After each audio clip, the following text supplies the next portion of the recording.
சந்தோஷம் அவங்க, விஜய் இதெல்லாம் வந்து ஸ்டேஜில் ஏறினாலே ஒரு ஃபர்ஸ்ட் ஒரு கொஸ்டின் கேட்பாங்க, எல்லாரும் சந்தோஷமா இருக்கீங்களா? ஸ்டேஜ் முடிஞ்சது அதே கொஸ்டின் இருக்கும்போது கேட்பேன், ஆன்சர் பண்ணிருக்கேன்.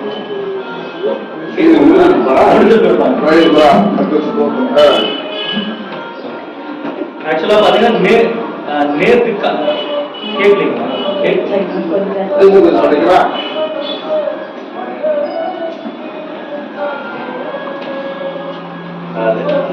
ஹலோ ஹலோ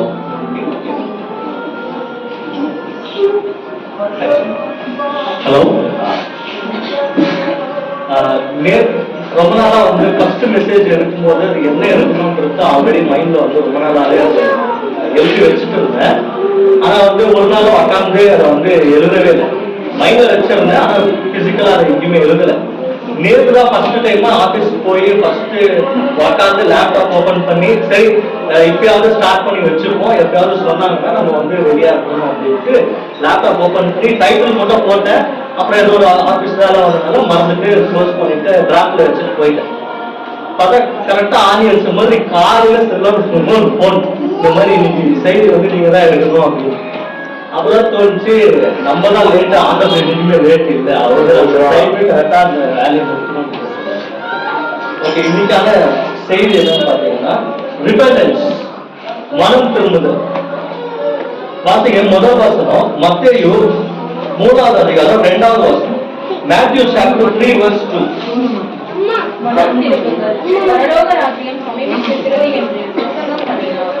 யோவான் என்ன சொல்றார்? அடுத்து ஆக்ட்ஸ் சாப்டர் 2 verse 28, அப்போஸ்தலர் புத்தகம் 2வது அதிகாரம் 28வது வசனம். ஜீவ மார்க்கங்களை எனக்கு தெரியப்படுத்தினேன், உங்களுடைய சன்னிதானத்துல என்னை சந்தோஷத்தினால் நிரப்புவீர் என்று சொல்கிறார்.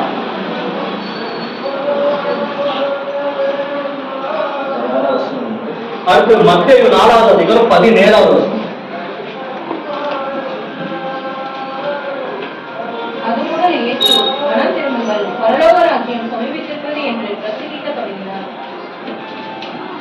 நீங்க பாத்தீங்கன்னா யோவான் வந்து அவருடைய ஃபர்ஸ்ட் பிரசங்கம் எடுக்கும்போது அவர் சொல்ற ஒரு விஷயம் வந்து மனம் திரும்புங்கள், பரலோக ராஜ்யம் சமீபமா இருக்கு, கோடாலையானது மரத்தின் வேறருகே வைக்கப்பட்டிருக்கிறது, நல்ல கனி போடாத மரம் எல்லாம் வெட்டுண்டு அக்கினியில் போடப்படும். இது அவருடைய ஃபர்ஸ்ட் பிரசங்கம். அவருடைய ஆண்டவர் என்ன செய்யறாரு?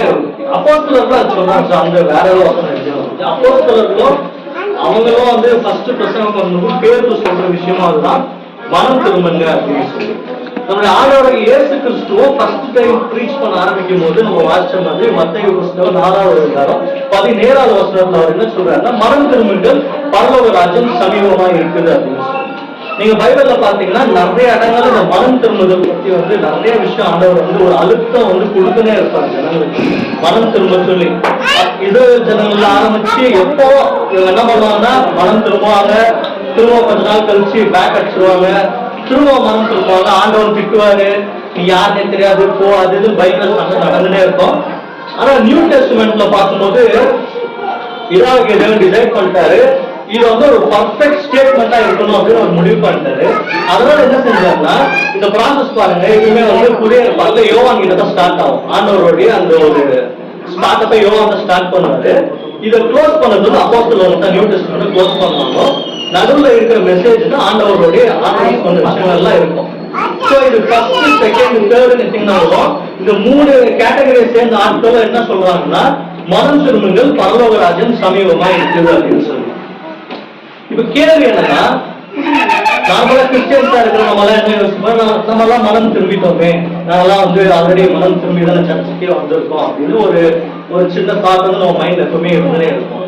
முதல்ல இந்த மனம் திரும்புதல் ஏன் வந்து நியூ டெஸ்ட்மெண்ட் சரி ஓல்ட் டெஸ்ட்மெண்ட் சரி ஆண்டவர் ஒரு அழுத்தம் கொடுக்குறாருன்னு சொன்னா, இதுக்கு ஏதோ ஒரு இம்பார்ட்டன்ட் ரீசன் ஒன்று இருந்தே இருக்கும். இல்லைன்னா அவர் அதை வந்து இவ்வளவு கோர்ஸஸ் சொல்ல மாட்டார்.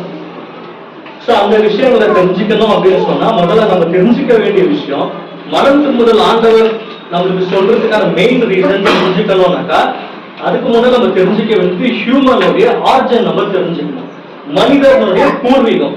மனிதன் எங்க இருந்து வந்தான், அவன் எப்படி வந்து உருவாக்கப்பட்டான்றது நீங்க வாசிங்க. Genesis chapter 1 verse 26. ஆதியாகமம் chapter 1 verse 26. பின்பு தேவன் நமது சாயலாகவும் நமது ரூபத்தின்படியேயும் மனுஷனை உண்டாக்குவோமாக, அவர்கள் சமுத்திரத்தின் மச்சங்களையும் ஆகாயத்து பறவைகளையும் மிருக ஜீவன்களையும் பூமி அனைத்தையும் பூமியின் மேல் ஊறும் சகல பிராணிகளையும் ஆளக்கடவார்கள் என்றார். Genesis chapter 2 verse 7. Second chapter. தேவனாகிய கர்த்தர் மனுஷனை பூமியில் மண்ணினாலே உருவாக்கி ஜீவ சுவாசத்தை அவன் நாசியிலே ஊதினார், மனுஷன் ஜீவாத்மாவானான். சோ இங்க பாத்தீங்கன்னா ஆண்டவர் வந்து ஹியூமனை வந்து கிரியேட் பண்றாரு. அவர் வந்து உருவாக்கும் பொழுது அவருடைய சுவாசத்தை வந்து மனுஷனுக்குள்ள செலுத்தும் பொழுது மண்ணான மனுஷன் ஜீவ ஆத்மாவாயிட்டான் அப்படின்னு இருக்கு. சோ லிவிங் சோல் அப்படின்னு சொல்லி இங்கிலீஷ் பைபிள்ல வந்து அவன் சொல்றாங்க. சோ இந்த லிவிங் சோல் என்னன்னா ஆண்டவருடைய மூச்சுல வந்து இட்டர்னிட்டி இருந்துச்சு. அவர் வந்து காட் ஆஃப் இட்டர்னிட்டி. அவர் கூட இருந்தது எல்லாமே வந்து எதுவுமே இட்டர்னிட்டி மட்டும்தான் அவர்கிட்ட. சோ மனுஷனுக்குள்ள அந்த மூச்சு காத்த செலுத்தும் பொழுது ஒரு நார்மலான, இப்போ அவங்க கண்டுபிடிச்சிருக்காங்க இந்த மாதிரி ஆடு மாடுக்கெல்லாம் கூட சோல் இருக்கு, ஆத்மா இருக்கு அப்படின்னு ஒரு ரிசர்ச் பண்ணிருக்காங்க. இப்போ ரீசெண்டா பண்ண ரிசர்ச்ல ஒருத்தர் சாகும் பொழுதுக்கும் செத்த பிறகு என்ன டிஃபரன்ஸ் இருக்கு அப்படின்னு ஒரு ரிசர்ச் பண்ணப்போ அவங்க கண்டுபிடிச்ச விஷயம் என்னன்னா, அவங்களால எதுவுமே கண்டுபிடிக்க முடியல. ஒரே ஒரு விஷயம் கண்டுபிடிச்சாங்க, 25 கிராம்ஸ் வெயிட் மட்டும் குறைஞ்சிருக்கு அப்படின்னு. சாகிறதுக்கு ஒரு செகண்ட் முன்னாடியும் ஒரு செகண்ட் கழிச்சும் ஒரு ஹியூமன் வந்து அவங்க ரிசர்ச் பண்ணும்போது 25 கிராம்ஸ் மட்டும் தான் அந்த பாடியில சேஞ்ச் குறைஞ்சிருக்கு, வேற எதுவுமே சேஞ்சே கிடையாது. சோ இங்க பாத்தீங்கன்னா ஆண்டவர் வந்து மனுஷனுக்கு வந்து ஒரு ஆத்மாவை கொடுத்திருக்காரு. இது வந்து சாதாரண ஆத்மா கிடையாது, ஆடு மாடுக்குள்ள இருக்கிற ஆத்மா கிடையாது, இது வந்து ஜீவ ஆத்மா அப்படின்னு சொல்லி பைபிள்ல நம்ம வந்து வாசிக்கிறோம். இந்த ஆத்மாவுடைய ஸ்பெஷாலிட்டி என்னன்னா, இது ஆண்டவருடைய மூச்சுல இருந்து வந்தனால அவருக்குள்ள இருக்கிற இன்டர்நெட் என்ன ஆயிடுச்சுன்னா மனுஷங்களுக்குள்ளே அது வந்து என்ன ஆயிடுச்சுன்னா இம்ப்ளிமெண்ட் பண்ணிட்டாரு. நீங்க அதே ஜெனிசிஸ்ல பாத்தீங்கன்னா ஒரு இடத்துல சொல்லுவாரு, அவர்களை தேவர்களா வந்து சிருஷ்டித்தார் அப்படின்னு சொல்லி ஒரு வசனம் வந்து போட்டிருப்பாரு. அவருடைய சாயல்ல சிருஷ்டிச்சிருக்காரு. சோ அதனால அவங்களுக்குள்ள என்ன ஆயிடுச்சுன்னா ஒரு இட்டர்னிட்டி வந்துடுச்சு. அதுதான் அங்க நீங்க பாத்தீங்கன்னா அவங்க ஜீவ ஆத்மா அப்படின்னு சொல்லி இங்க வந்து அவங்க எழுதுறாங்க.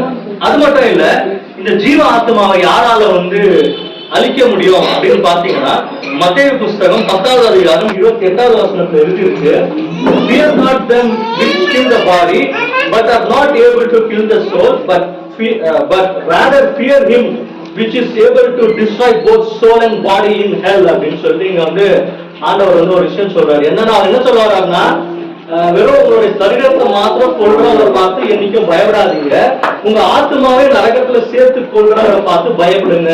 சோ நம்மளுக்கு ஒரு விஷயம் ரொம்ப கிளியரா தெரியுது, இந்த ஆத்மாவை வந்து இந்த சரீரத்தை யாரால சாகடிக்கலாம், ஆனா ஆத்மாவை மொத்தமா அழிக்கணும், எரேஸ் பண்ணணும் அப்படின்னாக்கா அது வந்து ஆண்டவரால் மட்டும்தான் முடியும். சோ அவர்கிட்ட மட்டும்தான் அந்த பவர் இருக்கு, வேற யாருக்கும் அந்த பவர் கிடையாது.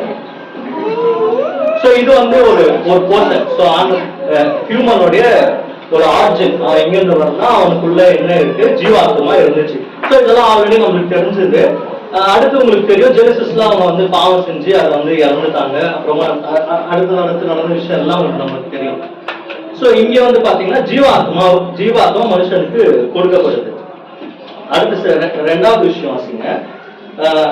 ஒரு பக்கம் ஆண்டவர் மனுஷனை உருவாக்கி ஜீவாத்மாவை கொடுத்தாரு, இன்னொரு பக்கம் இன்னொரு விஷயத்தையும் உருவாக்குறாரு. அது என்னன்னா மத்தேயு புஸ்தகம் 25வது அதிகாரம் 41வது வசனம் வாசிங்க. Matthew chapter 25 verse 41. அப்பொழுது இடது பக்கத்தில் இருப்பவர்களை பார்த்து, அவர் சபிக்கப்பட்டவர்களே, என்னை விட்டு பிசாசுக்காகவும் அவன் தூதர்களுக்காகவும் ஆயத்தம் பண்ணப்பட்டிருக்கிற நித்திய அக்கினியிலே போங்கள். ஓகே, இப்போ இங்க ஆண்டவர் வந்து ஒரு விஷயம் வந்து ஆக்சுவலா என்னன்னா அவர் திட்டுறாரு. இந்த மத்தேயு புஸ்தகத்துல இருக்கிற இந்த ஒரு வசனம் பாத்தீங்கன்னா இது நியாயத்திற்கு நாள் எப்படி நடக்கும்ன்றத டிஸ்கிரைப் பண்ணி வச்சிருக்காரு. சோ இதுல வந்து ஒரு விஷயம் வந்து பார்த்து திட்டுறாரு, ஜனங்களை பார்த்து திட்டுறாரு. என்ன சொல்லி திட்டுறாருன்னா, அவர் திட்டும் பொழுது ஒரு விஷயத்தை லீக் பண்ணிட்டாரு. என்ன லீக் பண்ணிருக்காருன்னா, நரகமானது அது வந்து மனுஷனுக்காக உருவாக்கப்படலன்னோ, அது பிசாசுக்காகவும் அவனுடைய தூதர்களுக்காக மட்டும்தான் உருவாக்குனாருன்னு இன்னைக்கு தெளிவா எழுதிட்டாரு. சோ வந்து நரகம் வந்து உருவானதுக்கான ஒரே மெயின் ரீசன் என்னன்னா, அது மனுஷங்களுக்காக இல்ல, அது பிசாசையும் அவனுடைய ஆட்களையும் வந்து டார்மெண்ட் பண்ணதுக்காக ஒரு கிரியேட் பண்ணாரு. எல்லாம் யோசிக்குவாங்க என்னன்னா, இந்த மாதிரி ஃபர்ஸ்ட் ப்ரீச்சிங் பண்றீங்க, ஃபர்ஸ்ட் ப்ரீச்சிங்கே வந்து நரகத்தை பத்தியும் இந்த மாதிரி ரொம்ப திகிலான விஷயத்தையும் பேசணுமா அப்படின்னு. அதுதான் ஸ்டார்டிங்கே கேட்டேன். சந்தோஷமா இருக்கீங்களா அப்படின்னு கேட்டேன். கடைசியாவும் அதே கொஸ்டின் கேட்கணும்னு சொன்னேன். ஏன் அப்படின்னு கேட்டீங்கன்னா, நான் வந்து பைபிள் எடுத்து ரிசர்ச் பண்ணும்போது ஆண்டவர் எந்த விஷயத்தை குறிச்சு அதிகமா பேசியிருக்காருன்ற லிஸ்ட் அவுட் பண்ணும்போது ஃபர்ஸ்டா வந்து நரகத்தை பத்தி தான் அதிகமா பேசியிருக்காரு. ரெண்டாவது தான் பரலோகத்தை பத்தி ராஜ்யத்தை பத்தி பேசியிருக்காரு. இது பார்க்கும்போது ரொம்ப ஆச்சரியமா இருந்துச்சு. ஆண்டவர் ஒரு விஷயத்தை குறிச்சு இவ்வளோ அதிகமா ஒரு விஷயத்தை பத்தி பேசுறாரு அப்படின்னா அப்ப அது எங்கேயோ வந்து அவருக்கு வந்து சொல்லியே சொல்லணும். டேரக்டா சொல்றாரு, இன்டைரக்டா சொல்றாரு, சுத்தி வச்சு சொல்றாரு, எல்லாம் ஒவ்வொரு விதத்தையும் சொல்றாரு. சோ நம்ம இன்னைக்கு அதுதான் கொஞ்சம் டிஸ்கஸ் பண்ண போறோம். அடுத்து வாசிங்க, நரகம் வந்து எப்படி வந்து ஒர்க் ஆகுது, ஆக்சுவலி இந்த நரகம் வந்து எப்படி ஒர்க் ஆகுது அப்படின்னு நம்ம பார்க்கலாம். வாசிங்க முதல் வசனம், லூக்கா புஸ்தகம் 16வது அதிகாரம் 23வது வசனம்.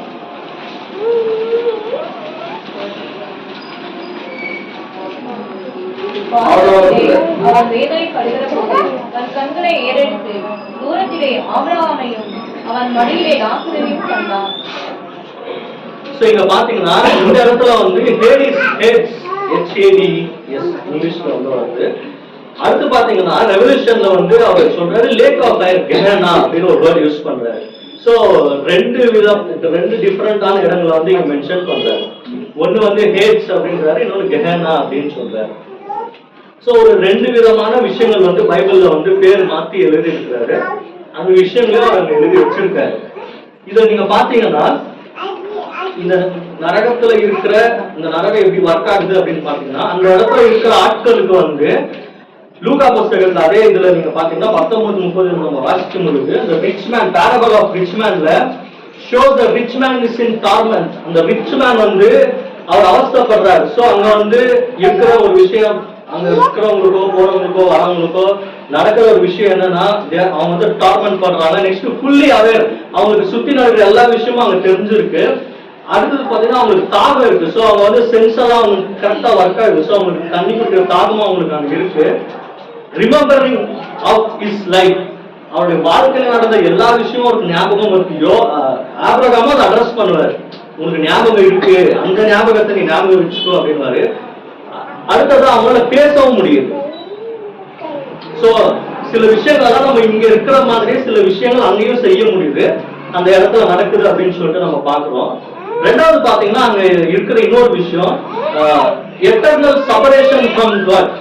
செகண்ட் தெசலோனிக்கேயர் 1வது அதிகாரம் 9வது வசனத்துல எழுதி இருக்கு, they will be punished with everlasting destruction and shut out from the presence of the Lord and from the glory of his might.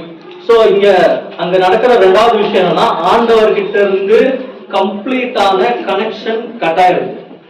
ஹியூமனுக்கும் மனுஷனுக்கும் இருக்கிற கனெக்ஷன் டோட்டலா கட் ஆயிடுது. அதுக்கப்புறம் ஒரு கான்டாக்டும் கிடையாது. நீங்க எவ்வளவு ஜாப் பண்ணாலும் எவ்வளவு இது பண்ணாலும் அங்க எதுவுமே நடக்காது.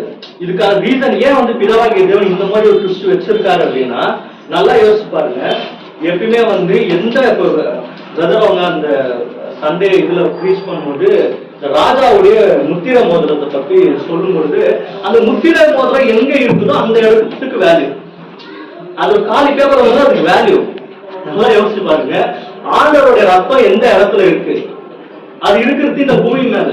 அதனால இந்த பூமியில இருக்கும் மட்டும் நம்ம செய்யற எல்லா ஜபத்தையும் பிதாவாகிய தேவன் என்ன செஞ்சிடறாரு, ஆண்டவருடைய ரத்தம் இந்த பூமியில இருக்கிறதுனால அது எல்லாத்தையும் அப்ரூவ் பண்ணிடுறாரு.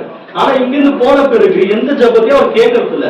அதனாலதான் தெசலோனிக்கேயர்ல எழுதி இருக்கிறாங்க, டோட்டலா உங்களுக்கு என்ன ஆயிடுச்சுன்னா கனெக்ஷன் கட் ஆயிடுச்சு.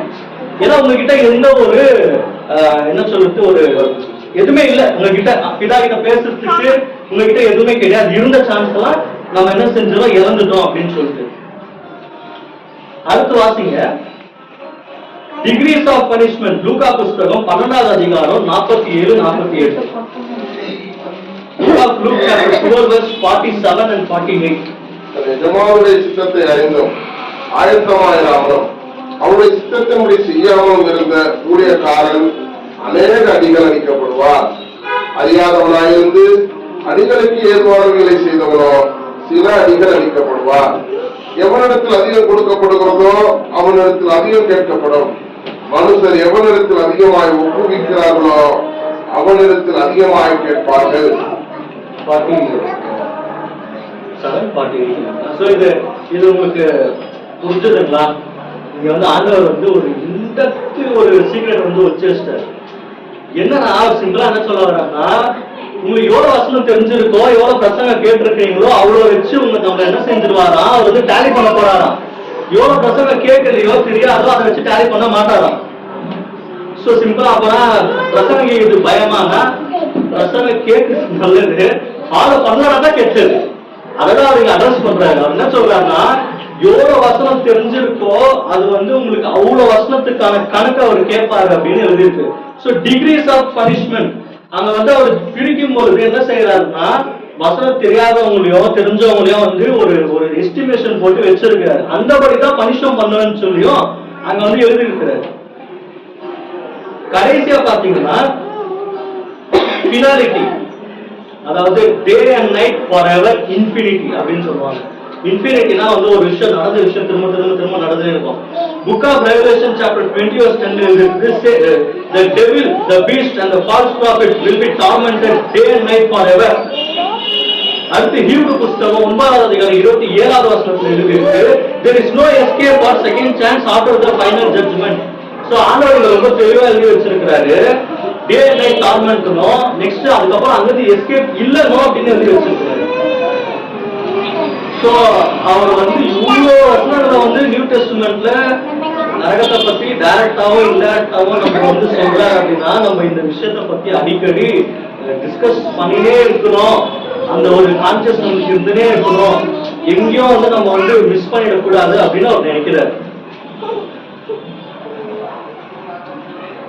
அடுத்து வாசிங்க, யாரெல்லாம் வந்து நரகத்துக்கு போவாங்க, யாரெல்லாம் நரகத்துக்கு போவாங்க அப்படின்னா, நம்மளுக்கு எல்லாம் என்ன சொல்றாங்க, இந்த மாதிரி ஆண்டவரை தெரியாத ஜனங்க நரகத்துக்கு போவாங்க, அவங்க போவாங்க இவங்க போவாங்க. நம்மளே ஒரு இது யோசிச்சு வச்சிருப்பாங்க. பைபிள்ல வந்து நீங்க பாத்தீங்கன்னா நிறைய இடங்கள்ல நிறைய விஷயங்கள் ஒரு லிஸ்டே போட்டு கொடுத்துருக்காரு. அதுல ஒரு வசனத்தை வாசிக்கலாம். வாசிங்க, சங்கீதம் சாம்ஸ் chapter 9:17. Psalms chapter 9:17. தேவனை மறக்கிற எல்லா ஜாதிகளும் நரகத்திலே தள்ளப்படுவார்கள். ஓகே, இங்க பாத்தீங்கன்னா நீங்க ரெவல்யூஷன்ல சரி, அடுத்து வந்து அப்போஸ்தலர்கள் புக் நியூ டெஸ்ட்மென்ட்லாம் பாத்தீங்கன்னா ஒரு பெரிய லிஸ்ட் இருக்கும். அப்படின்னு ஒரு லிஸ்ட் நான் சொல்றேன் நெக்ஸ்ட் நல்லா லிஸ்ட் வருது. ஆனா அந்த லிஸ்ட வந்து ஜனங்களுக்கு கொடுக்கறதுக்கு முன்னமே ஆல்ரெடி சங்கீதத்துல ஆண்டவர் நம்மளுக்கு வந்து ஒரு கிளாரிட்டி கொடுத்தாரு. என்னன்னா யாரெல்லாம் வந்து நரகத்துக்கு போவாங்க, என்ன ரீசனுக்காக போவாங்க. துன்மார்க்கனும் தேவனை மறுதலிக்கிற ஜனமும், இந்த ரெண்டு கேட்டகரி தான் போவாங்க. நியூ டெஸ்ட்மென்ட்ல வரும்போது ஆண்டவர் என்ன செஞ்சுட்டாருன்னா, அந்த ரெண்டு கேட்டகரி அப்படின்னும் போது ஜனங்க கன்ஃபியூஸ் ஆயிடக்கூடாதுன்னு கிளியரா அவர் என்ன செஞ்சுட்டாரு, அவர் எழுத ஆரம்பிச்சுட்டாரு. அதுல ஃபர்ஸ்ட் விஷயம் நம்ம முன்னுமே வாசிச்சது மத்தேயு 25:41 எழுதியிருக்கிற மாதிரி, நரகத்துக்கு போகணும் அப்படின்னா அவங்ககிட்ட இருக்க ஃபர்ஸ்ட் குவாலிட்டி வந்து மனுஷங்களாம் வந்து பிசாசா இருக்கணும், அப்ப மட்டும் தான் நரகத்துக்கு போக முடியும். நீங்க வந்து நியூ டெஸ்ட்மென்ட்ல பாத்தீங்கன்னா ஆண்டவர் சொல்லுவாரு ஒரு இடத்துல, நாங்க ஃபர்ஸ்ட் ரெக்கார்ட் பண்ணுவோம், இந்த மாதிரி நீங்க தான் பிசாசின் பிள்ளைகள் அப்படின்னு ஒரு இடத்துல சொல்லுவார். ஏதோ ஒரு ரீசனுக்காக இங்கேயோ ஒரு ஃபுல் டென்ஷன் ஆயிடும். அப்ப வந்து என்ன சொல்லுவாருன்னா, நீங்களா பிசாசின் பிள்ளைகள், உங்க தகப்பன் போல ஏதோ சொல்லுவார், திட்டுவாரு. சோ அவரை பொறுத்த வரைக்கும் அவர் என்ன நினைக்கிறாருன்னா, நம்ம வந்து ஆண்டவரை ஃபாலோ பண்ணல அப்படின்ற ஒரு கட்டத்துக்கு வரும் பொழுது நம்ம பிசாசின் பிள்ளைகளா மாறிடும்.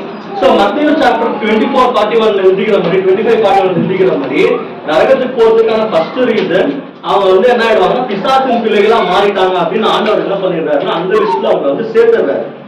அடுத்து பாத்தீங்கன்னா ரெவலேஷன் 19:20 14:9 எழுதிருக்கு, the beast, false prophet and all who worship the beast. So revelation அந்த மிருகம், அப்புறமா அந்த கள்ளத்தீர்க்கதரிசி அதை பத்தி எல்லாம் எழுதியிருக்கோம்.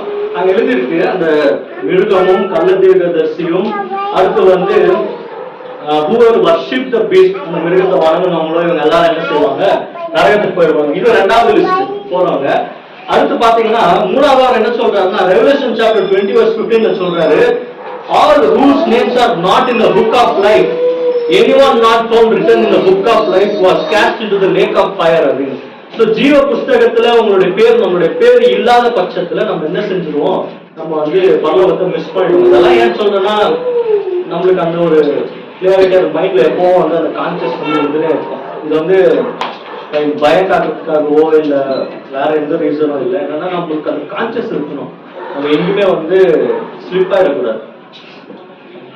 அடுத்து பாத்தீங்கன்னா அன்ரிபெண்டன்ட் விக்கெட் Corinthians 1 Corinthians 6வது அதிகாரம் 9வது வசனம் 10வது வசனம் வாசிங்க. இங்க ஒரு லிஸ்ட் ஒன்று இருக்குது. 1 Corinthians 6வது அதிகாரம் 9-10. அநியாயக்காரர் தேவனுடைய ராஜ்யத்தை சுதந்திரிப்பதில்லை என்று அறியீர்களா? வஞ்சிக்கப்படாதிருங்கள். வேசி மார்க்கக்காரரும் விக்கிர ஆராதனைக்காரரும் விபச்சாரக்காரரும் சுய புணர்ச்சிக்காரரும் ஆண் புணர்ச்சிக்காரரும் திருடரும் பொருளாசைக்காரரும் வெறியரும் உதாசீனரும் கொள்ளைக்காரரும் தேவனுடைய ராஜ்யத்தை சுதந்திரிப்பதில்லை. இன்னொரு லிஸ்ட் Galatians chapter 5 19 20 21. இங்க இன்னொரு லிஸ்ட் சொல்றாரு பாருங்க.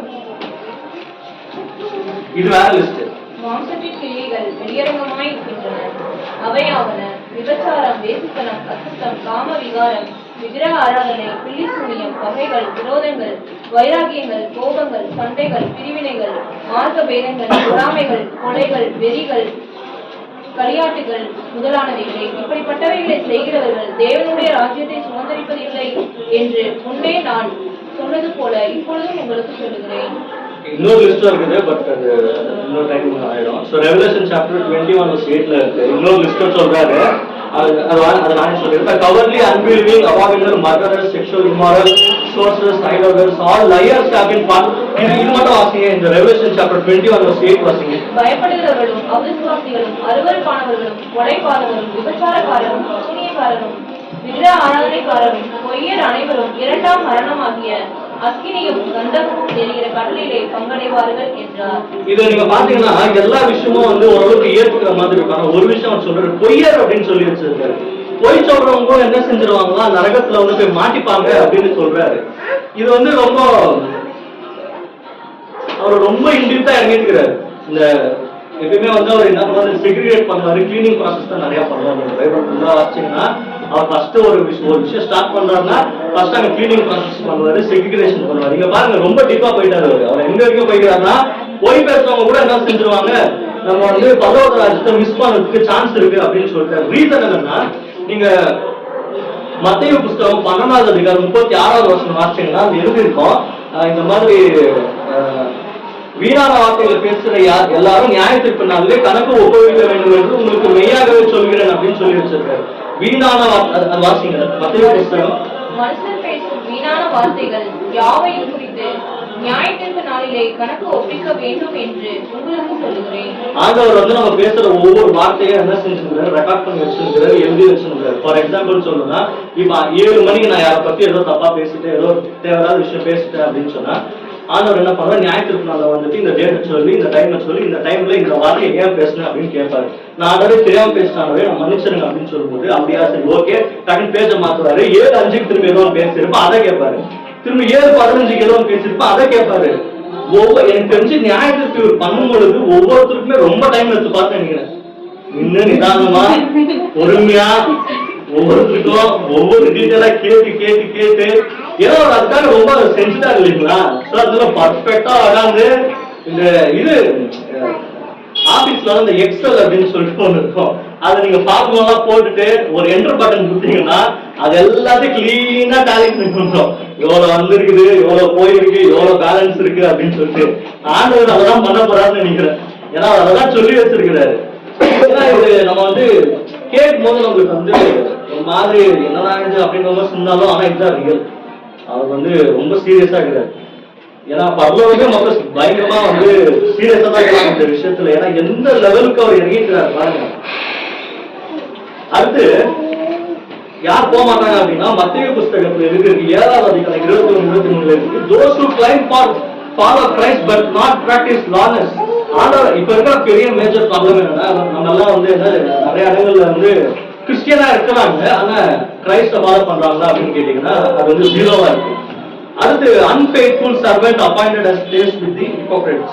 இந்த மாதிரி அன்ஃபெய்த்ஃபுல்லா இருக்கிற சர்வெண்ட் நல்லா கூட என்ன பண்ணுவாங்க, இந்த லிஸ்ட்ல வந்து அவர் வந்து மாட்ட போறாங்க. கடைசியா போறவங்க யாரு அப்படின்னு பாத்தீங்கன்னா இன்னொரு சொல்றாரு, 2 தெசலோனிக்கர் 1:8-9 எழுதி கீழே எடுக்காதீங்க, டக்குன்னு சொல்லிடுறேன். Those who do not know God, do not obey the gospel of our Lord Jesus Christ, will face eternal separation. நம்முடைய ஆண்டவராகிய இயேசு கிறிஸ்துவுடைய சுவிசேஷத்தை மதிக்காதவங்களும் கேட்காதவங்களும் இன்டர்னல் செப்பரேஷனுக்குள்ள போய் மாட்டிப்பாங்க அப்படின்னு சொல்லி அவங்க என்ன செஞ்சிருக்காரு, எழுதி வச்சிருக்கிறாரு. சோ இதெல்லாம் வந்து லிஸ்ட், ஆண்டவர் நம்ம கொடுத்துருக்கிற லிஸ்ட். இந்த லிஸ்டுக்குள்ளதான் நம்ம என்ன செய்ய மாட்டோம், நம்ம வந்து வரமாட்டோம். ஆனா நம்மளுக்கு ஒரு லிஸ்ட் வச்சுக்கிறாரு. எல்லா சர்ச்சிலுமே வந்து ஒரு கான்ட்ரவர்சி ஒன்று இருக்கும். எல்லா சர்ச்சிலுமே இருக்கும். என்னன்னா அந்த கான்ட்ரவர்சி என்னன்னு கேட்டீங்கன்னா, can a believer go to hell as per Bible? Bible பிரகாரம் ஒரு பிலீவர் வந்து நரகத்துக்கு போவாரா போக மாட்டாரா அப்படின்னு சொல்லி எல்லா சர்ச்சிலும் இந்த ஒரு டிபேட் வந்து எப்பயுமே ஆகினே இருக்கும். ஆனா டிபேட் வச்சு நம்ம எதுவும் பண்ண முடியாது. ஆனா ஆண்டவர் வந்து இங்க என்ன சொல்றாருன்னா, someone who is true believer, உண்மையான விசுவாசி நரகத்துக்கு போக மாட்டாங்க. அவங்க விசுவாசியா இருக்கும் பொழுது அவங்க ஆண்டவருடைய கிருபையால ரட்சிக்கப்பட்டவங்க, ஜட்ஜ்மெண்ட்டையோ நரகத்து பக்கமோ அவங்களுக்கு அதுக்கு கனெக்ஷன் கிடையாது. இதுதான் வந்து யோவான் 3:16 ரோமன்ஸ் 8:1 எழுதிருக்கு. ஆனா அதுக்காக ஆண்டவர் வந்து விசுவாசிங்க கிட்ட வந்து ரொம்ப சாஃப்டா இருக்கிறதுல அவர் நிறைய எச்சரிக்கை வந்து பயங்கரமா கொடுத்து வச்சிருக்காரு. அதுல சிலது மட்டும் நான் உங்களுக்கு சொல்றேன். மத்தேயு 7:21-22 நீங்க பாத்தீங்கன்னா, not everyone who says to me Lord Lord shall enter the kingdom of heaven. அதாவது அந்நாட்களில் அனைவர் வந்து தீர்க்க தரிசனம் வந்து ஆண்டவரே உங்க நாமத்தினாலே தீர்க்க தரிசனம் சொன்னோமே, உங்க நாமத்தினாலே நாங்க இதை செஞ்சோம், அந்த அற்புதம் செஞ்சோம், செத்தவங்களை எழுப்பணும், உங்க நாமத்தினாலே எல்லாம் செஞ்சோம் அப்படின்னு சொல்லும்போது ஆண்டவர் சொல்லுவாரா, நீங்க யாருமே எனக்கு தெரியாது, எங்க சமூகத்தை வச்சு நீங்க என்ன பண்ணுங்க, நீங்க அகன்று போங்க அப்படின்னு சொல்லிட்டு அவங்க திட்டி துரத்துவாரு. இப்ப கேள்வி என்னன்னா, இவங்க ஆண்டவர் நாமத்தினால செத்தவங்களை எழுப்பிக்கிறாங்க, ஆண்டவர் நாமத்தினால அற்புதம் செஞ்சுக்கிறாங்க, ஆண்டவருடைய நாமத்தினால எல்லாமே பண்ணிருக்காங்க. எல்லாமே செஞ்சு இவங்கள ஆண்டவர் சொல்றாரு, இவங்க வந்து பாத்தீங்கன்னா இவங்க பிலிவர்ஸ் எல்லாம் கிடையாது, இவங்க எல்லாம் டைரக்டா வந்து ஆண்டவருக்காக ஊழியம் செஞ்ச ஊழியக்காரங்க. நார்மலா மினிஸ்ட்ரி பண்றவங்க தான் இந்த மாதிரி மிராக்கிள் எல்லாம் மோஸ்டா செய்வாங்க. மினிஸ்ட்ரி பண்ற இந்த மிராக்கிள் பண்ற இந்த மினிஸ்ட்ரி பண்றவங்களை பார்த்து ஆண்டவர் சொல்றாரு, நீங்க யாருமே எனக்கு தெரியாது அப்படின்னு சொல்லிட்டு அவங்க எல்லாரும் என்ன செஞ்சாரு சொல்லிடுறாரு, என் பிதாவின் சித்தத்தை செய்கிறவனே அல்லாமல் ஒருவரும் பரலோக ராஜ்யத்துக்கு பிரவேசிப்பது இல்லை. இதுதான் ஆண்டவர் வந்து கொடுத்த ஒரே ஒரு ஸ்டேட்மெண்ட். இப்ப இதுல ஒரு 2 விஷயம் வந்து நம்ம வந்து பார்க்கணும். ஒண்ணு வந்து இவங்களை ஏன் ஆண்டவர் ரிஜெக்ட் பண்ணிட்டாரு. நீங்க வந்து பிலிப்பியன்ஸ் புஸ்தகத்துல வந்து 2வது அதிகாரம் 9வது வசனம் வாசிச்சீங்கன்னா, வாங்க எல்லாருமே வந்து முதலாளி என்ன வேணும், ஆண்டவருக்கு முன்னாடி வரணும் அப்படின்னு அவருடைய நாமத்தினால நீங்க பிசாசை தொட்டுவீங்க. அது பைபிள் ஃபுல்லா நீங்க பாத்தீங்கன்னா அவரோட பேரை வச்சு நீங்க என்னதான் செய்யலாம், எல்லாமே நடக்கும் அடங்கும் அப்படின்னு சொல்லி இருக்கு. ப்ராப்ளம் என்னன்னா, இவங்க எல்லாம் என்ன செஞ்சுட்டாங்கன்னா ஆண்டோட பேரை யூஸ் பண்ணி பெரியாள் ஆகி அற்புதம் அடையாளம் எல்லாம் செஞ்சுட்டாங்க. ஆனா ஆண்டவரை மறந்துட்டாங்க, அவருடைய சித்தத்தை இவங்க செய்யல.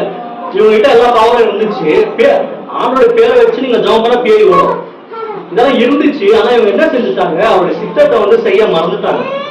2வது இன்னொரு விஷயம், ஆண்டவர் இங்க வந்து என்ன சொன்னார்னா, என் பிதாவின் சித்தத்தை செய்கிறவனே அல்லாமல் ஒருவனும் பரலோக ராஜ்யத்துக்குள் பிரவேசிப்பது இல்லை அப்படின்னு சொல்லியிருக்காரு. ஆனா அது கீழே ஒரு லைனை வந்து அவர் ஆட் பண்ணல. என்ன விட்டாருன்னா, பிதாவ சித்தம் என்னன்னு அவர் வந்து அங்க வந்து மென்ஷன் பண்ணவே இல்லை. அதுதான் உங்ககிட்ட அந்த கொஸ்டனை கேட்கலாம்னு நினைச்சிருந்தேன்.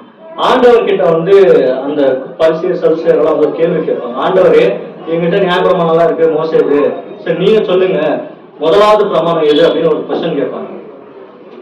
யாருக்காவது தெரியுங்களா? ஆண்டவர்கிட்ட வந்து கேட்பாங்க, எல்லாத்தையும் ஃபர்ஸ்ட் பிரமாணம் என்ன, அதோட ஃபர்ஸ்ட் இம்பார்ட்டன்ட் விஷயம் என்ன அப்படின்னு கேட்பாங்க. தெரியலீங்களா?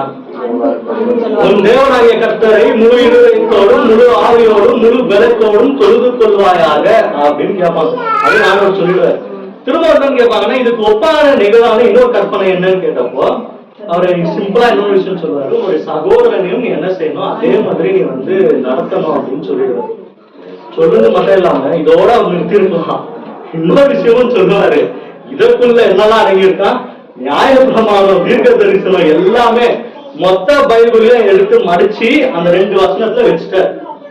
நீங்க வந்து பைபிள் தெரியல வசனம் தெரியலன்னு சொல்லிட்டு ஃபீல் பண்ண வேண்டாம். உங்களுக்கு 2 விஷயம் தெரிஞ்சிருந்தா போதும். ஒண்ணு, ஆண்டவரை முழு இதயத்தோடும் ஆவியோடும் பலத்தோடும் தொழுது கொள்ளணும். 2வது, அதே ஒரு சகோதரனுக்கும் நீங்க செய்யணும். இது ரெண்டு செஞ்சுட்டா ஆண்டவர் என்ன சொல்றாருன்னா பைபிள் ரூல்ஸ் ஃபுல்லா ஃபாலோ பண்ற லிஸ்ட்ல என்ன செஞ்சிருவாரு, நம்ம பேரை வந்து போயிடுவாரு. வேற ஆள் அதான் சகோதரனாக்கா டேடி என்ன சொல்றாருன்னா சகோதரன் கூட போற சகோதரன் பைபிள்ல வர்றது வந்து கூட போற சகோதரன் கிடையாது. அது எல்லாரையும் தான் மென்ஷன் பண்றேன். உங்க எதிர் வீட்டுல இருக்கிறவங்க, பக்கத்து வீடு, இந்த வீடு, பின்னாடி வீடு. ஆனா நம்ம தான் என்ன பண்றோம்னாக்கா சின்ன சின்ன விஷயத்துல ஃபுல் வெஞ்சன்ஸோட வந்து சுத்தி இருப்போம். எப்படி கோல்மாயின் போயிட்டாங்க இன்னும் கொடுக்கல இன்னும் இந்த மாதிரி ரொம்ப பயங்கரமான விஷயத்துக்கெல்லாம் நான் ஒரு பிக்சர்ல பார்த்துருந்தேன். வந்து ஒரு காமெடி சீன் அது ரொம்ப யோசிச்சிருந்தேன். என்னன்னா 2 ஃபேமிலியில சண்டை வந்துட்டு இருக்கோம். 20 வருஷமா பேசாம இருப்பாங்க. 20 வருஷம் ஆயிடும். இவங்க 2 பேரையும் கூப்பிட்டு என்னப்பா பிரச்சனை அப்படின்னா 20 வருஷம் ஆனவங்க 2 பேரும் பிரச்சனையை மறந்துட்டு போவாங்க. பிரச்சனையே மறந்துட்டு சண்டை போட்டு சுத்திடுவாங்க.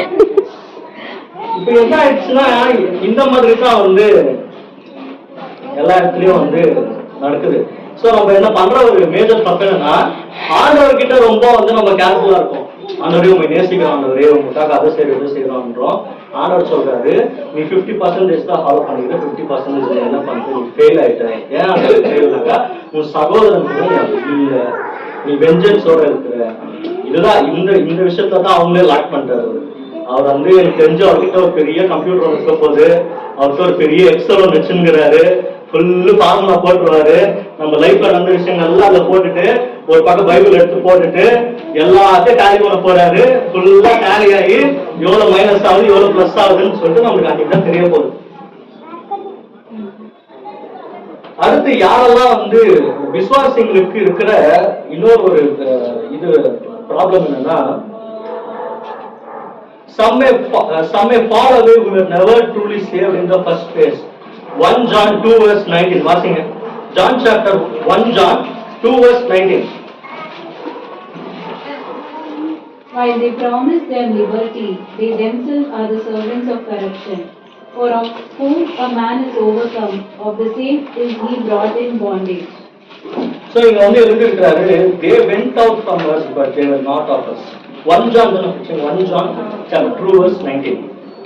They went out from us but they were not of us. அவன் நம்ம கிட்ட இருந்து கிளம்பி போயிட்டாங்க, நம்மளுடைய இல்ல அப்படின்னு சொல்லிட்டு அவர்கள் நம்மை விட்டு பிரிந்து போனார்கள். ஆகிலும் அவர்கள் நம்முடையவர்களா இருக்கவில்லை. நம்முடையவர்களா இருந்தார்களானால் நம்முடனே நிலைத்திருப்பார்களே. எல்லாரும் நம்முடையவர்களா அல்லவென்று வெளியாகும்படிக்கே பிரிந்து போனார்கள். Hebrews chapter 10 verse 26-27. If we deliberately keep on sinning after receiving the knowledge of truth, only judgment remains. ஆண்டவருடைய வேத வசனங்கள் எல்லாமே தெரிஞ்சிருந்தோம், படிச்சிருந்தோம், திரும்ப பாவம் செஞ்சுட்டே இருந்தோம்னு சொன்னா நம்மளுக்கு மிச்சமாக இருக்க போட்டு நியாய தீர்வு மட்டும்தான் அப்படின்னு சொல்லி அவர் எழுதி வச்சுக்கிறார். அடுத்து கெலேஷியன்ஸ்ல பாத்தீங்கன்னா those who practice the works of the flesh will not inherit the kingdom of heaven. உலக பிரகாரமான விஷயங்கள்ல வந்து வந்து என்டர்டைன்மெண்டா வாழ்றவங்க நிறைய கிறிஸ்டியன்ஸ் இப்ப என்ன பண்ணிட்டாங்கன்னா வந்து அவங்களுக்கும் நார்மல் ஆட்களுக்கும் வித்தியாசமே தெரியாத மாதிரி தான் ஒரு லைஃப் வந்து வாழ்ந்துருக்காங்க. நீங்க மேத்யூ சாப்டர் 5 பாத்தீங்கன்னா இந்த உப்பை பத்தி ஒரு விஷயத்த வந்து அவர் சொல்றாரு. ஒரு கிறிஸ்டியன் வந்து எப்படி வாழணும், நீங்க உப்போட குவாலிட்டிஸ் எல்லாம் பாத்தீங்கன்னா உப்பு வந்து ஃபர்ஸ்ட் பார்க்கறதுக்கு யூனிக்கா இருக்கு. ஃபர்ஸ்ட் விஷயமே வந்து யூனிக்கா இருக்கும். ஒரு பிலியர் வந்து பார்க்கவே அவங்க டிஃப்ரெண்டா யூனிக்கா இருக்கும். மற்ற அவங்க சேர்த்து நம்மளும் செஞ்சுட்டோம் அப்படின்னா வித்தியாசம் இருக்காது. 2 உப்போட இன்னொரு குவாலிட்டி பாத்தீங்கன்னா உப்பு வந்து சாப்பாடுல வந்து நீங்க போடும்போது எதுக்காவது யோசிச்சிருக்கீங்களா? நீங்க வந்து சாப்பாடுல கொத்தமல்லி கரத்துல எல்லாம் போட்டுருவீங்க, எல்லாமே போடுவீங்க, எல்லாமே வந்து சமைச்சு முடிச்ச பிறகு தெரியும் கண்ணுக்கு, ஆனா உப்பு மட்டும் தெரியாது. ஆனா அந்த உப்பு தான் அந்த சாப்பாடுக்கே டேஸ்ட் கொடுக்கும். நானும் சொல்றது அதுதான், நம்ம வந்து டேஸ்ட்ஃபுல்லான ஒரு ஃப்ரூட்ஃபுல்லான லைஃப் வாழணும் அப்படின்னா. நெக்ஸ்ட் உப்போட இன்னொரு குவாலிட்டி பாத்தீங்கன்னா அது வந்து தனக்குள்ள இருக்கிற விஷயங்கள் கெட்டு போகாம பார்த்துக்கும், ப்ரிசர்வ் பண்ணும். அதோட குவாலிட்டி அது. ஆண்டவர் நம்மள உப்பு அப்படின்னு சொல்றது ரீசன் என்னன்னா நம்ம வந்து ஒவ்வொருத்தருக்கும் வசனங்களை சொல்லி அவங்க நெக்ஸ்ட் வழி விலகி போகாம இருக்க நம்ம வந்து அவங்க ப்ரிசர்வ் பண்ணணும். நெக்ஸ்ட் உப்போட இன்னொரு குவாலிட்டி பாத்தீங்கன்னா இந்த ட்ரைனேஜ் வேலை செய்யறவங்க உப்பு எல்லாம் போட்டு தடையும் தான் உள்ளே இருக்கும். ஏன்னா எந்த ஒரு பாக்டீரியா வந்து அடிக்கக்கூடாதுன்னு சொல்லிட்டு கிறிஸ்டியனா இருக்கிற நம்ம அந்த மாதிரி தான் இருக்கணும். அதான் எப்பயுமே சொல்லுவாங்க இந்த மாதிரி பேய் என்ன பார்த்து வருதா நான் பேயை பார்த்து வர்றேன்னு தெரியல எனக்கு அப்படிங்கிற மாதிரி நம்ம வந்து என்ன பண்றோம்னா வீக்கா இருக்கும். ரீசன் அதுதான் மெயின் ரீசன்.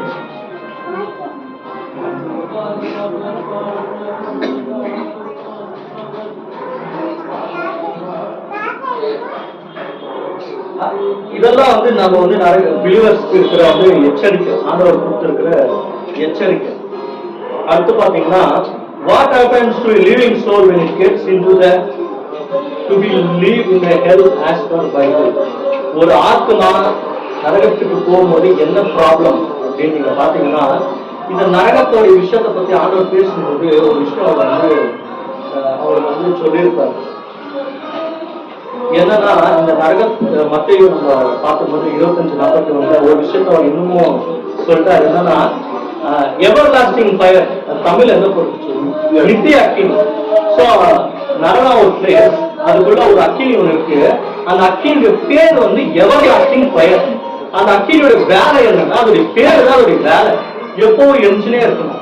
இப்ப நம்ம சொன்ன மாதிரி நம்ம ஸ்டார்டிங் பார்க்கும்போது இந்த ஆத்மாவுக்கு சாவே கிடையாது, ஏன்னா ஆண்டவரை மட்டும் அதை கொல்ல முடியும்.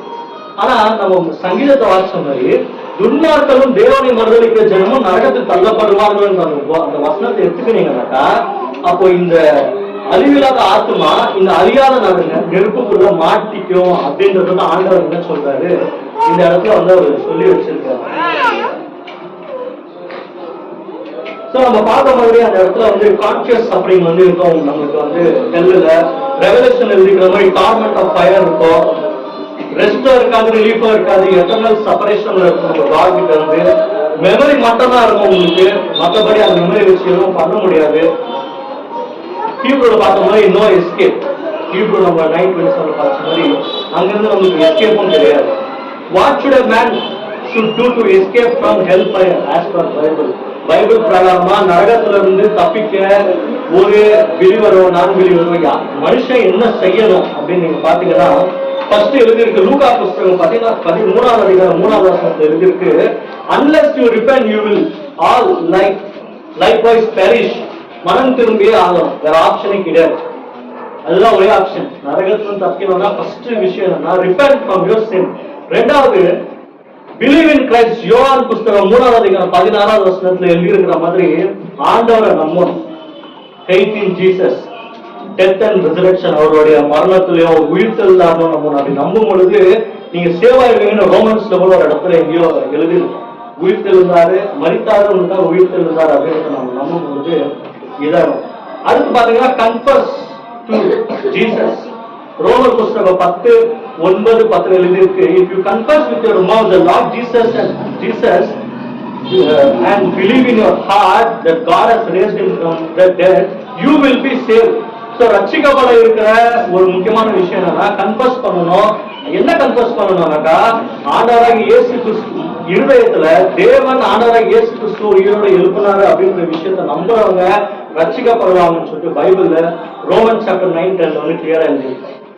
அடுத்து பாத்தீங்கன்னா live a new life in obedience. So நம்ம வந்து பிலீவர்ஸா இருக்கும்போது ஏனோதானம் வாழ வந்து நம்மளுக்கு வந்து இதே கிடையாது. பிலீவர்ஸ்னா அவங்களுக்கு வந்து ஃபர்ஸ்ட் ஆண்டவர் எதிர்பார்க்கிறது என்னன்னா obedience. John chapter 14:15 இருக்கு, if you love me keep my commandments. அது வாசிங்க, அது சம வாசனம். John chapter 14:15. John chapter 14:15. நீங்கள் என்னிடத்தில் அன்பாய் இருந்தால் என் கற்பனைகளை கைக்கொள்ளுங்கள். நான் பிதாவை வேண்டிக் கொள்வேன், அப்பொழுது என்றென்றைக்கும் உங்களுடனே கூட இருக்கும் பொழுது சத்திய ஆவியாகிய வேறொரு தேற்றரவனை அவர் உங்களுக்கு தந்தருவார். சோ என்ன கிறிஸ்டியனிகளோட மெயின் ப்ராப்ளம்னா, எல்லா கிறிஸ்டியன்ஸும் வந்து ஆண்டவரை நேசிக்கிறாங்க. மூச்சு விட்டா ஜீசஸ்ன்றாங்க, தூங்கி வச்சா ஜீசஸ்ன்றாங்க, கொட்டாய் வந்தா ஜீசஸ் அப்படின்றாங்க, உலக நெட் ஓடிச்சா ஜீசஸ்ன்றாங்க. ஆனா ப்ராப்ளம் என்னன்னா, அவர் சொல்றாரு எல்லாருக்கும் ஜீசஸ் ஜீசஸ்ன்னு சொல்ற, ஆனா எனக்கு கமெண்ட்மெண்ட்ஸ நீ என்ன செய்யல, நீ ஃபாலோவே பண்ணல அப்படின்னு சொல்லிட்டு அவர் வந்து குற்றச்சாட்டு வைக்கிறார். அடுத்து செய்ய வேண்டிய விஷயம், ரட்சிக்கப்பட செய்ய வேண்டிய விஷயம் endure in faith. Matthew chapter 24:13 இருக்குது, he who endures to the end shall be saved. விசுவாசத்துல நிலைச்சு இருக்கணும். நிறைய டைம் நம்ம வந்து சோர்ந்து போயிடுறோம், ஏன்னா அந்த உலகம் நம்மளை போட்டு இது பண்றாங்க. அடுத்து நம்ம பார்த்த மாதிரி அவாய்ட் வில்ஃபுல் அன்ரிபெண்டன்ட் சின். தெரிஞ்சு செஞ்ச பாவம், தெரியாம செஞ்ச பாவம், ஏதோ ஒண்ணு நம்ம என்ன பண்ணணும், அவாய்ட் பண்ண ஆரம்பிக்கணும். ஏன்னா ஆண்டவர் கிளியரா வார்ன் பண்றாரு, ongoing sin after knowing the truth leads to judgment. தெரிஞ்சு பாவம் பண்ணும்போது ஜட்மெண்ட்ல போய் மாட்டிக்குவீங்க. அதெல்லாம் இங்க சொல்ல வர. அடுத்து பாத்தீங்கன்னா what a believer should do to help people save from hell as per Bible. ஒரு விசுவாசியா இருக்கிற நம்ம மத்தவங்க நரகத்துக்கு போகாம இருக்க நம்ம செய்ய வேண்டிய விஷயங்கள் எல்லாம் என்னெல்லாம் செஞ்சா நம்ம வந்து இப்ப நம்ம மட்டும் போயிட்டு வளருங்க ஆண்டவர் கேட்பாரு, எங்கப்பா உங்க ஃப்ரெண்ட் எங்கன்னு கேட்பாரு, எதிர் வீட்டாருங்க எங்கன்னு கேட்பாரு. இன்னும் நீங்க வந்து டைம் இல்லை, இல்லைன்னா அந்த விஷயம் அந்த ஒரு அதிகாரத்தை வாசிச்சு சொல்லு. நீங்க யாராவது ஜோப் சாப்டர் 39 படிச்சிருக்கீங்க? ஜோப் சாப்டர் 39 யாரெல்லாம் படிச்சிருக்கீங்களா? அந்த லிவியத்தான் அப்படின்னு 39 லிவியத்தான் அப்படின்னு ஒரு மிருகத்தை பத்தி அவங்க பேசுவாரு. நீங்க அதை போயிட்டு இன்னைக்கு நீங்க படிக்கலன்னா இன்னைக்கு போயிட்டு உக்காந்து தயவு செஞ்சு அதை படிச்சிருங்க. ஜோப் சாப்டர் 39 ஒரு மிருகத்தை பத்தி பேசுவாரு. நெக்ஸ்ட் வந்து யோபுவை போட்டு ஒரு திட்டுவாரு. அந்த இதுல நீ அதை பாத்தியா, இங்கே போனியா, வந்தியா, அது இதுன்னு சொல்லி யோபுவை பத்தி அவ்வளவு திட்டுவாரு. யோபு இத்தனைக்கும் பாத்தீங்கன்னா அந்த காலத்துல வாழ்ந்த ஆட்கள் நம்பரும் நல்லவரே அவருதான். ஆண்டவரே அதை சொல்லுவாரு, அவரை மாதிரி யாருமே இல்லை அப்படின்னு சொல்ற அவரு அந்த 39வது சாப்டர்ல போட்டு அந்த மாதிரி திட்டுவாரு. ஜோபுக்கே இந்த மாதிரி ஒரு திட்டு அப்படின்னா அப்ப நம்மளுக்கு இருக்கிற எக்ஸல் எப்படி இருக்கோ யோசிச்சு பாரு. எவ்வளவு திட்ட போறாங்க தெரியல, அவ்வளவு திட்டு அவரு ரெடி பண்ணி வச்சுன்னு பாரு. என்டர் பண்ணதான் வந்துடும் என்னெல்லாம் சொல்லி திட்டணும் அப்படின்னு சொல்லிட்டு அவர்கிட்ட லிஸ்ட். சோ அந்த ஒரு விஷயம் வந்து நம்ம வந்து செய்யணும். preach the gospel. நம்ம மற்றவங்க ரட்சிக்கப்பட நம்ம செய்ய வேண்டிய ஒரு விஷயம் என்னன்னா மற்றவங்களுக்கு சுவிசேஷம் சொல்லணும். ஒரு as a light, ஒரு வெளிச்சம் போல நம்ம வேலை செய்யணும். நம்ம மத்திய சாப்டர் 5:14 இருக்கிற மாதிரி. அடுத்து மேக் ஏ டிசைபிள். நீங்க வந்து மேத்யூ சாப்டர் 28:19-20 பாத்தீங்கன்னா சொல்றாரு, உலகம் ஃபுல்லா போய் என்ன பண்ணுங்க, எனக்காக விசுவாசியை தேடுங்கன்னு சொல்லல. நம்ம நிறைய டைம்ல என்ன கன்ஃபியூஸ் ஆகிறோம்னா நான் பிலீவர்னு சொல்லிட்டு பேக் சீட்ல உட்காந்துட்டு ட்ரை பண்ணுவோம்.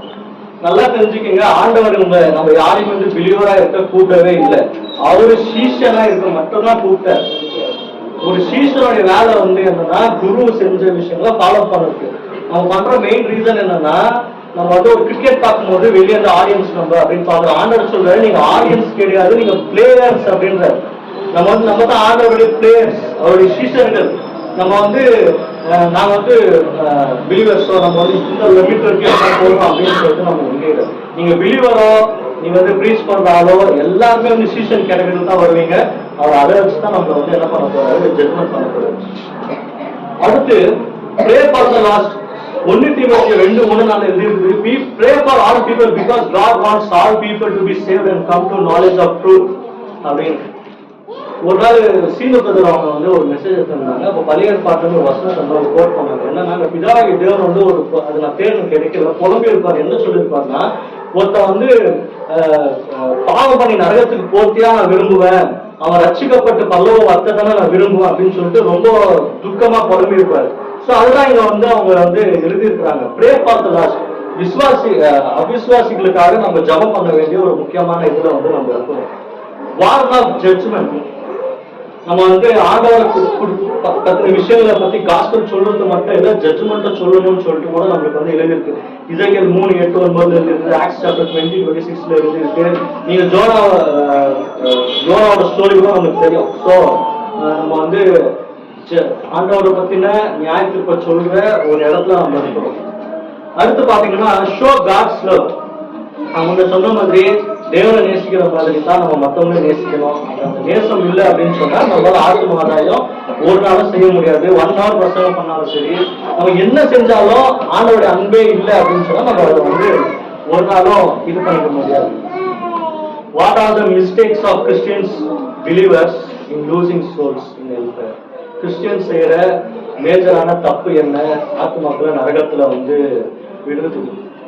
ஸோ இங்க எழுதியிருக்கு, நம்ம வந்து பண்ற main reason preaching without living message. ஆண்டோடைய வார்த்தை இல்லாம இஷ்டத்துக்கும் வசனமே பேசாம அந்த ஸ்டோரி இந்த ஸ்டோரி அது இதுன்னு பேசி நம்ம என்ன பண்ணிடுறோம், வசனத்தை ஜனங்களோட மனசுல வந்து அதை வந்து செலுத்துறதே கிடையாது. பேரு பிரசங்கம் பண்ணப்போ எல்லாரும் குற்றப்படுத்தாங்க. எல்லா பிரசங்கமும் அந்த மாதிரி தான் வந்து நம்ம வந்து செய்யணும். அது வந்து ஜனங்களுக்கு போய் சேர்ற ஒரு மெசேஜா இருக்கணுமே தவிர அந்த ஒரு 1 hour 2 hour என்டர்டைன்மெண்ட் பண்ணிட்டு அனுப்புற ஒரு ப்ரீச்சிங்கா வந்து அது வந்து ஒரு நாளும் வந்து இருக்கவே கூடாது.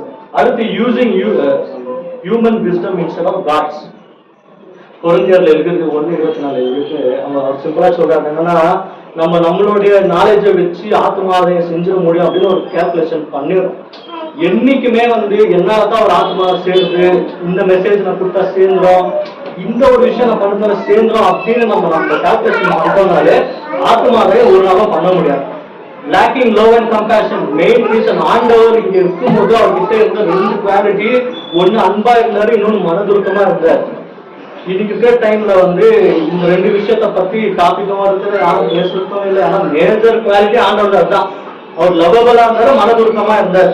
அது வந்து நீங்க பாத்தீங்கன்னா 1 Corinthians 13:2 எழுதியிருக்கு. ஆனா அதுல வந்து நம்ம lacking. Neglecting prayer and Holy Spirit guidance. Zechariah 4:6 எழுதியிருக்கு, not my by not my power but my spirit says the Lord. அவர் சொல்றாரு, என்னுடைய ஆவிதான் என்ன செய்யுமா, அது வந்து எப்பவுமே வந்து ஒரு விஷயத்த செய்யும். நம்ம சொல்றதுனால எதுவுமே நடக்க போகல, ஆண்டவர் சொன்னா மட்டும்தான் நடக்கும். இவரு பிரதர் ஜெகன் வந்து ஒரு இதுல வந்து மெசேஜ்ல சொல்லியிருந்தாரு, இந்த மாதிரி ஜனங்களுக்கெல்லாம் பிரசங்கம் வைக்கும் போது ஏன் ஷார்ட் அண்ட் ஸ்வீட்டா இருக்கணும் அப்படின்னு சொல்லிட்டு ஜனங்க நினைக்கிறாங்க அப்படின்னு சொல்லிட்டு. ஏன்னா இல்ல பாஸ்டர், இந்த மாதிரி வந்து ரொம்ப நேரம் பிரசங்கம் பண்ண போர் வச்சிடும் ஜனங்களுக்கு, அதனால அவங்க ஷார்ட் அண்ட் ஸ்வீட்டா இருக்கணும்னு நினைக்கிறாங்க. அப்போ ஒரு கோமா திட்டார், ஏன் போர் அடிக்குது, பேசுறது ஆவியானவர் இருந்தா ஒரு நாளும் போரே அடிக்காது. ஆண்டவர் 3 நாள் பிரசங்கம் பண்ணப்ப யாருக்குமே போர் அடிக்கல. ஆனா இப்பெல்லாம் வந்து half an hour 45 minutes எங்கேயோ ஒரு இடத்துல எல்லாம் நான் கேள்விப்பட்டேன், 2 மணி நேரம் பிரசங்கம் பண்ணுவாங்க. வசனத்தை சொல்லி சொல்லி சொல்லி வசனத்தை சொல்லி சொல்லி வசனமே சொல்லி இருப்பாங்க பிரசங்கம் ஃபுல்லா. இது வந்து நம்ம வந்து செய்யற ஒரு மிஸ்டேக். அடுத்து changing the gospel to please people. Galatians chapter 1:10. இப்ப நடக்கிற மெயின் ப்ராப்ளம் என்னன்னா, ஜனங்களை ப்ளீஸ் பண்ணதுக்காக காஸ்பலே வந்து மாத்திடுறாங்க. ஆண்டவரோட காஸ்பலே இப்ப மாறிட்டு இருக்கு. என்னன்னா, இப்ப நிறைய சர்ச்சில் நரகத்தை பத்தியோ பரலோகத்தை பத்தியோ இல்ல வந்து ஆண்டோட இந்த மாதிரி ரூல்ஸ் அண்ட் ரெகுலேஷன்ஸ் பத்திய டாபிக் வந்து ஓபன் பண்ணவே தெரியாது. அவன் ஓபன் பண்ற ஒரே டாபிக் என்னன்னா, நீங்க ஆண்டவர் ஆசீர்வதிப்பார், ஆண்டவர் உங்களுக்கு கார் கொடுப்பார், அதுல 4 டயர் கொடுப்பார், அதுல ஒரு ஸ்டேரிங்கை கொடுப்பார், அதுல ஒரு கேரை கொடுப்பார். இதுதான் வந்து இப்பதான் வந்து மேஜர் பிரீச்சிங்கா இருக்காது. வந்து ரொம்ப வாங்க ஆண்டவர் வந்து இப்பதான் எல்லாம் ஃபுல்லு நம்ம பேசிடலாம். ஆண்டவரோட எக்ஸல்ல வந்து நம்ம என்ன பண்ண முடியாது, நம்ம வந்து ஒரு நாள் வந்து தப்பிச்சிக்கவே முடியாது. Focusing on numbers instead of discipleship. Matthew chapter 19:20 எழுதியிருக்கு. என்னன்னா ஃபோக்கஸ் எல்லாம் என்ன ஆயிடுச்சுன்னா, கிரௌட் மேல ஃபோக்கஸ் ஆயிடுச்சு. கிரௌட் ஜாஸ்தி இருந்தா போதும் அப்படின்னு. ஆண்டவருக்கு தேவை வந்து கிரௌட் கிடையாது. ஒரு நாள் அவர் இந்த கிரௌட பார்த்து வந்து அவர் வந்து அட்ராக்ட் ஆகிறவர் கிடையாது. அவருக்கு தேவை அவன் தான் என்னன்னா, அவருக்குள்ள நம்ம டிசிப்ளினா இருக்கணும். அதுதான் main reason. Leaving carelessly before unbelievers. இதுதான் வந்து கிறிஸ்டியானிட்டியில இருக்கிற மேஜர் ப்ராப்ளம். ஆண்டவர் அட்ரஸ் பண்ண போற ப்ராப்ளமும் இதுதான். இப்ப நான் பிலீவர் முன்னாடி போயிட்டு நான் வந்து ஒரு இதே இல்லாம கேர்லெஸ்ஸா நான் இருக்கும்போது அவங்க வந்து இதே யோசிப்பாங்க, ஒரு நாளும் ஒரே சேர்ந்தான், ஒரே மஸ்தா இருக்கிறோம், ஒரு எல்லாம் ஒரே சேர்ந்தான், அவருக்கும் வந்து எனக்கும் வரும், அவரும் அதை செய்யற நான் இதை செய்யறேன். ஸோ என்னன்னா, நான் பிலீவர்ஸ் முன்னாடி நம்ம வந்து கேர்லெஸ்ஸான லைஃப் வாழும்போது ஒரு நாளும் ஆத்மாவாக நம்மளால வந்து செய்யவே வந்து முடியாது. அடுத்து 2 தீமோத்தி 2:24-25 இருக்கு. Being argumental harsh. இந்த மாதிரி வந்து செஞ்ச தப்பா வந்து ஒத்துக்கிற தன்மை இல்லாம நம்ம வந்து என்ன செய்யணும், அந்த ஆர்குமெண்ட்டை ஜெயிக்கும், அதை வின் பண்ணவும் எப்பவும் ப்ரைவேட்டாக வந்து நம்ம வந்து ட்ரை பண்ணணும். அதை வந்து நம்ம வந்து ஸோ கடைசியா பாத்தீங்கன்னா, how does Jesus love souls as per Bible. ஆண்டவராக இயேசு கிறிஸ்து இந்த ஆத்மா இந்த விஷயங்கள் குறிச்செல்லாம் அவர் வந்து என்ன நினைக்கிறாரு, அதை பத்தி அவர் என்ன யோசிக்கிறாருன்னு நம்ம பார்த்தோம்னா, Romans chapter 5:8 வாசம். He loves, reaches every tribe, tongue and background, even the worst sinner. வாசம் Romans chapter 5:8. நாம் பாவிகளாய் இருக்கையில் கிறிஸ்து நமக்காக மரித்ததினாலே தேவன் நம்மேல் வைத்த தமது அன்பை விளங்க பண்ணினார். ஸோ அதே தான் நீங்க பாத்தீங்கன்னா யோவான் 3:16 இருக்கு. ஸோ ஆண்டவர் வந்து அவர் பார்ஷலே இல்லாம எல்லாருக்கும் ஈக்குவலான ஒரு இது வந்து வச்சிருக்காரு, அன்பை வந்து வச்சிருக்காரு. அடுத்து பாத்தீங்கன்னா, he came to save not to condemn. நிறைய இடங்கள்ல அவரே சொல்றாரு, நான் வந்து நீதிமன்றங்களுக்காக இல்ல, பாலிமன்றுக்காக தான் நான் வந்தேன் அப்படின்னு சொல்லிட்டு சொல்லுவார். லூக்கா புஸ்தகம் 19:10 எழுதிருக்கு, For the Son of Man came to seek and save the lost. தொலைஞ்சு போனவங்களை தேடதான் வந்தாரு. இப்ப ஆண்டவர் இங்க இல்ல. இதை தொலைஞ்சு போனவங்களை தேடுற அந்த ஒரு ரெஸ்பான்சிபிலிட்டி யாருக்கு இருக்கு? அது சர்ச்சுக்கு தான் இருக்கு. அது பிலிவர்ஸ் இல்ல, ஃபாலோவர்ஸ்க்கு தான் இருக்குது. அவங்க கிட்டதான் ரெஸ்பான்சிபிலிட்டி இருக்கு. நம்ம ஒரு நாள் அவங்க ஆடியன்ஸா இருக்கவே கூடாது. அதான் நீங்க வந்து சொல்றாரு.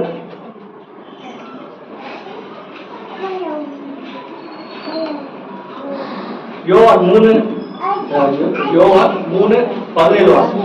John chapter 3:17. உலகத்தை ஆசைக்குள்ளாக தீர்க்கும்படி தேவன் தம்முடைய குமாரனை உலகத்தில் அனுப்பாமல் அவராலே உலகம் ரட்சிக்கப்படுவதற்காகவே அவரை அனுப்பினார். ஆண்டவர் ரொம்ப தெளிவா சொல்றாரு. அவர் வந்து நியாயத்திற்காக உலகத்துக்கு வரல, ஜனங்களை சேவ் பண்ண மட்டும்தான் வந்தார். அவர் வந்துட்டார், அவர் சேவ் பண்ணதுக்காக வந்தார். ஆனா நம்மளுடைய லைஃப் பாத்தீங்கன்னா மக்களை சேவ் பண்ற மாதிரி இருக்கா அப்படின்னா அது ஒரு கொஸ்டின் மார்க்கா தான் இருக்கு. அடுத்து பாத்தீங்கன்னா he laid down his life for souls. ஆத்மா ஆதாயம் செய்யணுன்றதுக்காக ஒரு உயிரையே அவர் கொடுத்துட்டார். Greater love has no one than this, to lay down one's life for his one's friend. John chapter 15:13. நண்பனுக்காக உயிரை கொடுக்கறத விட ஒரு பெரிய ஒரு அன்பு இல்லை அப்படின்னு சொன்னாரு. ஏன் அப்படி சொன்னாருன்னா, அவர் வந்து சீசர்கள் எல்லாரையும் பார்த்து ஒரு இடத்துல சொல்லியிருப்பாரு, நீங்களாம் என் நண்பர்கள் அப்படின்னு. அவர் நம்மளே அப்படித்தான் நினைக்கிறாரு. அந்த மைண்ட் செட்ல தான் அந்த விஷயத்தையே வந்து அவர் சொன்னார். அடுத்து பாத்தீங்கன்னா Romans 5:6-8 எழுதிருக்கு, the cross is the ultimate proof of his love. அதுதான் அவருடைய ultimate proof, அவருடைய சிலுவை, அந்த ரத்தம். நான் முன்ன சொன்னேன் இல்லைங்களா, ஏன் வந்து பிதாவாகிய தேவன் இங்க இருக்கும்போது மட்டும் ஜபத்தை கேட்கிறாருன்னா, பிதாவாகிய தேவனுடைய முத்திரை மோதிரம் இந்த பூமியில தான் நிற்கிறது. இந்த பூமியில இருக்கிற மட்டும் தான் உங்க பிரேயருக்கு வேல்யூ. அதுக்கப்புறம் உங்க பிரேயருக்கு வேல்யூ கிடையாது.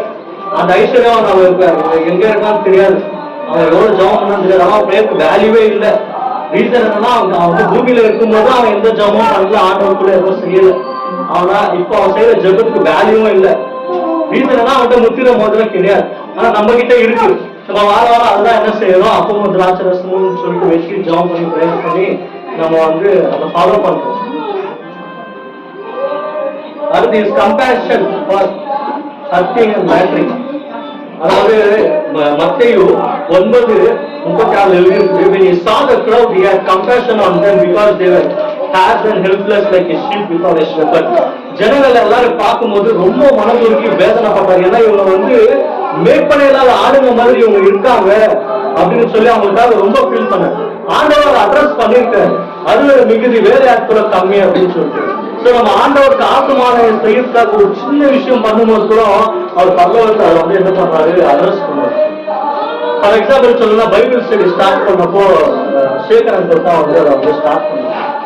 அவங்க வந்து ஒரு 60+ இருப்பாங்க இல்லைங்களா, 60+ அவங்க என்ன பண்ணுவாங்கன்னா, மெசேஜ் எல்லாம் எடுத்துன்னு ஃப்ரைடேஸ்ல வந்து கிளம்பி வருவாங்க. அவங்களுக்கு வந்து ஒரு அவசியமே கிடையாது. அவங்க ஆர்டர் கேட்கவும் போறது இல்லை. ஏன்னா அவங்க ஆர்டருக்கெல்லாம் இதெல்லாம் செய்யணுமோ ஆல்ரெடி செஞ்சு முடிச்சுட்டாங்க. இது மேல எக்ஸ்ட்ரா செய்யப்பாங்க, ஆர்டர் கேட்கவும் போறது. ஆனா அவங்க வந்து அதை செஞ்சாங்க. ஸ்டார்ட் பண்ணும்போது ஆண்டவர் அதை அப்ரிஷியேட் பண்ணிருப்பாரு. இந்த ஹவுஸ் விசிட்டிங் மினிஸ்ட்ரி பண்ணும்போது கூட ஆண்டவர் அப்போ அதை வந்து பரவாயில்ல அப்ரிஷியேட் பண்ணியிருப்பாரு. அது ரொம்ப பெருசா பேசியிருப்பாரு. ஏன்னா ஒரு சின்ன விஷயம் நம்ம ஆத்மாவை செய்யறதுக்காக செய்யும் போது ஆண்டவர் அதை அக்னாலேஜ் பண்ணுறது வந்து நம்மளுக்காக வந்து ஒரு செய்யறாரு, அப்ரிஷியேட் பண்ணுவார். அடுத்து பாத்தீங்கன்னா, he calls sinners to repent with mercy. நம்ம வந்து மற்றவங்களுக்கு இறக்கத்தோட வந்து என்ன செய்யணும்னா, அவங்களை வந்து ஆண்டவருக்குள்ள வந்து கூப்பிடணும். லூக் சாப்டர் 5:31-32 எழுதிருக்கு, it is not the healthy who need a doctor but the sick. I have not come to call the righteous but the sinner. இந்த மாதிரி உடம்பு சரியில்லாதவங்க டாக்டர் போய் உடம்பு நல்லா தேவையில்லை அப்படின்னு சொல்லிட்டு அங்கேயும் வந்து என்ன செய்யறாரு, அவர் அந்த விஷயத்த வந்து சொல்றாரு. கடைசியா அவர் சொல்ற விஷயம் என்னன்னா, Hebrew chapter 7:25 வாசிங்க. Hebrew chapter 7:25.